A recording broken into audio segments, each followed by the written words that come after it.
उसके अनुसार प्रदेश अध्यक्ष सहित और भी कई पदों पर मनोनयन हुआ है, जिसकी कॉपी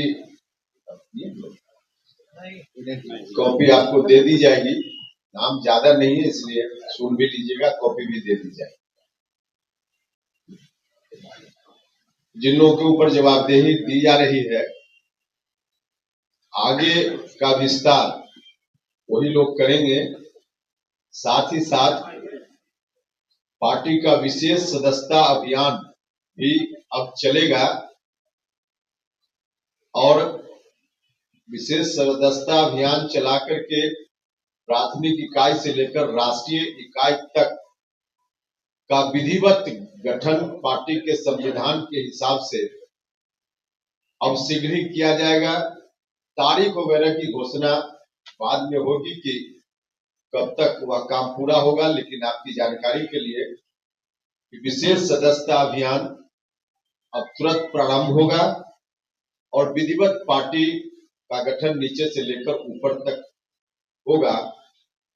तब तक यही कमेटी काम करेगी, जो राष्ट्रीय कमेटी है वह भी, और प्रदेश में जो अभी जिसकी घोषणा हम कर रहे हैं, उसके अतिरिक्त जिलाध्यक्ष या राज्य इकाई में या विभिन्न प्रकोष्ठों के गठन में, मनोनयन में भी यही लोग करेंगे, विस्तार देंगे। तो इन लोगों के ऊपर यह जवाबदेही सदस्यता अभियान विशेष चलाने की और पार्टी की इकाई को और आगे बढ़ाने की इन्हीं लोगों के ऊपर फिलहाल जवाबदेही दी जा रही है। जो तय हुआ है उसके अनुसार आपस में कई दौर का विमर्श हुआ और तमाम विमर्श के बाद जो अंतिम रूप से तय हुआ है उसकी जानकारी यही है कि श्री आलोक कुमार सिंह जी, माननीय सदस्य विधानसभा, इनको प्रदेश अध्यक्ष की जवाबदेही दी जा रही है।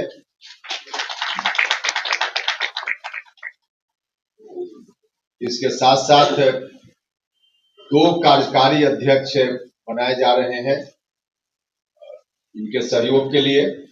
एक प्रशांत पंकज जी और दूसरा सुभाष चंद्रवंशी जी, 2 कार्यकारी अध्यक्ष होंगे। नाम तो बता दिया हमने, रिपीट कर दो। एक नाम जो और बचा है वो कह लेते हैं, उसके बाद फिर से रिपीट कर। प्रधान महासचिव पद पर हिमांशु पटेल जी को जवाबदेही दी जा रही है, प्रधान महासचिव के रूप में। और इसके अतिरिक्त एक घोषणा राष्ट्रीय पदाधिकारी की भी अभी की जा रही है।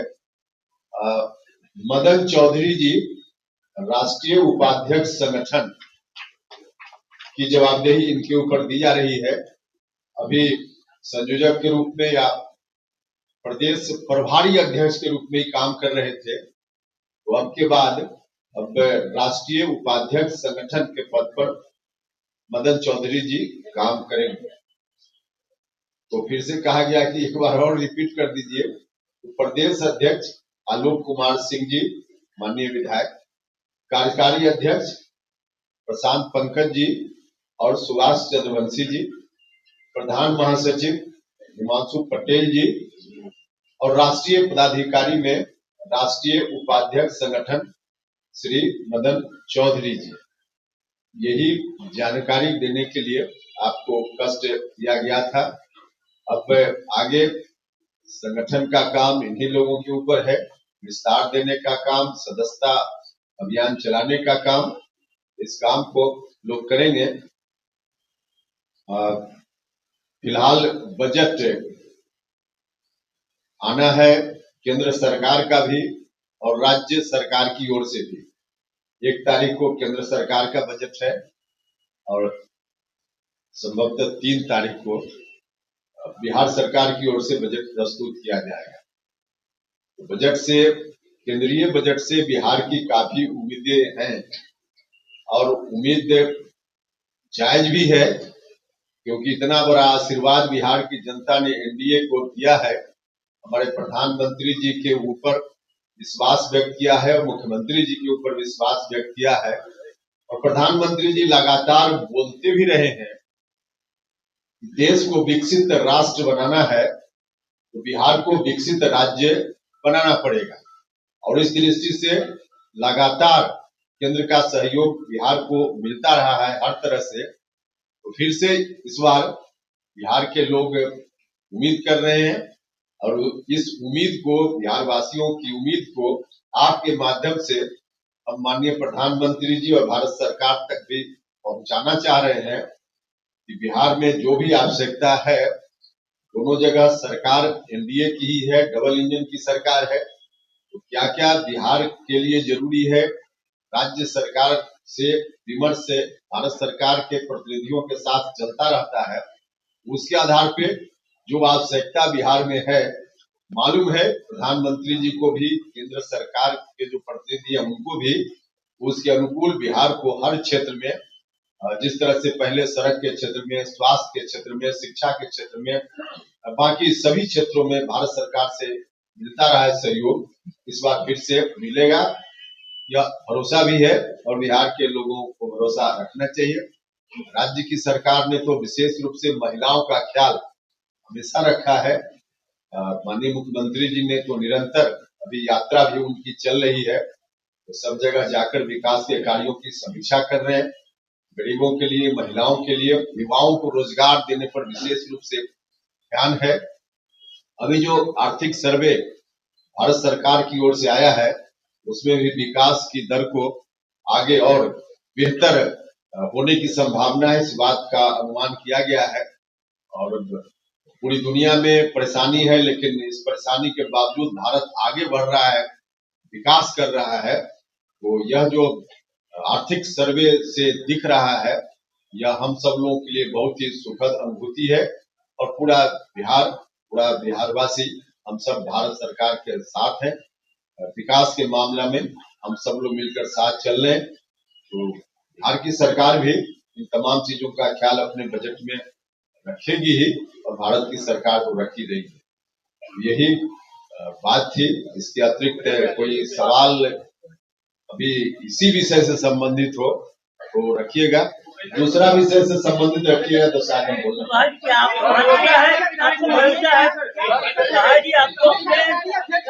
अरे एक आदमी कोई पूछ, अब इस तरह से सवाल पूछिएगा तो जवाब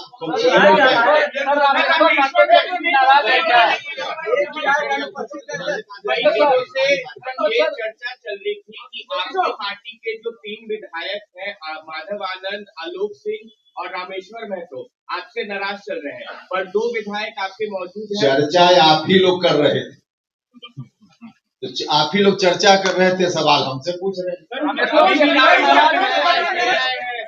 विधायक दल की मीटिंग है, आपके विधायक दोनों बगल में हैं, दोनों नाराजगी भी जाहिर की थी। कहाँ किए थे? रामेश्वर महतो ने तो कई बार पोस्ट भी किया है। अगर उनके पोस्ट सवाल ये बातें पता चलती है। विधायक दल की मीटिंग नहीं है, इसमें तो एक और माननीय विधायक स्नेहलता जी भी नहीं है, तो फिर क्या मतलब हुआ? विधायक दल की मीटिंग है। जी, सवाल ये है कि ये फैसला आपने दोनों विधायक के दबाव में लिया है या स्वतंत्र रूप से लिया है? क्योंकि हो सकता है कि बार्गेनिंग पॉलिटिक्स हो कि हमको प्रदेश अध्यक्ष बनाइए तभी हम आएंगे। चलिए, कोई दबाव होगा तो आपका साथ ले लें। आपने आपका साथ ले लें। आपने कहा था जब मंत्री बनाया था। अरे भैया, हमने कहा ना कि चर्चा आप ही लोग कर रहे थे, बाकी कुछ नहीं था न है। आपने भी कहा था कि नहीं है। यह चर्चा भी हमने न्यूज 18 से ही सुना। यह चर्चा न्यूज 18 में हमको किसी ने बताया कि न्यूज 18 में ऐसा चल रहा है। सॉरी, माफ कीजिएगा। जी बिहार झारखंड में ऐसा चल रहा है, हमको किसी ने बताया। अब बताइए, हमारी पार्टी में क्या है नहीं है, मीडिया में खबर चल रही, हमको पता ही नहीं। ये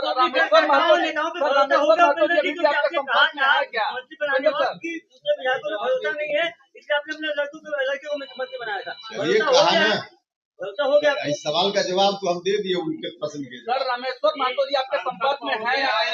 लोकसभा में आप मोदी जी 14 बरस से आप बजट पास कर रहे हैं और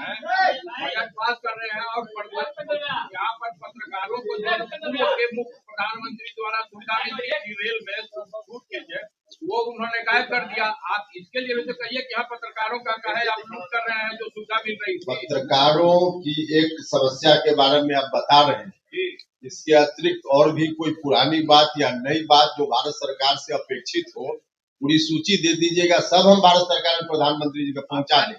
पहुंचा दें, हाँ तो पहुंचा दें, चलिए ठीक है, मिल जाएगा, पहुंचा दें, यूजीसी पर बोलना पहुंचा दें।